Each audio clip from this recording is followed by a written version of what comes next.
Chairman P T I Imran Khan نے jail میں اپنے وکیل سے گفتگو کے دوران کہا ہے کہ 1000 سال تک بھی جیل میں رہنے کو تیار ہوں۔ اٹک جیل میں ملاقات کے بعد قانونی ٹیم کے رکن عمیر نیازی ایڈوکیٹ نے میڈیا سے گفتگو کرتے ہوئے کہا کہ chairman P T I Imran Khan کی طبیعت ٹھیک ہے مگر داڑھی بڑھی ہوئی ہے۔ انتظامیہ کی جانب سے انہیں شیشہ اور شیو بنانے کا سامان آج مہیا کیا گیا ہے۔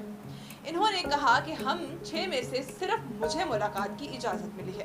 جیلر کے رویے کے خلاف ہم توہین عدالت کی درخواست دائر کریں گے کیونکہ عدالت سے اجازت ملنے کے باوجود حکم پر عمل درآمد نہیں کیا جا رہا۔ عمران خان نے کہا کہ مجھے سہولیات نہ ملنے کی کوئی پرواہ نہیں۔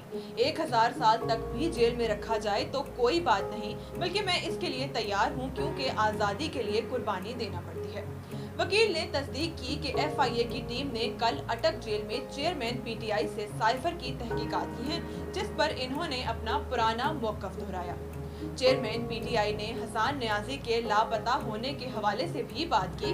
عمیر نیازی نے مزید کہا کہ جیل میں اپنے اسیر موکل سے ملاقات ہمارا آئینی حق ہے۔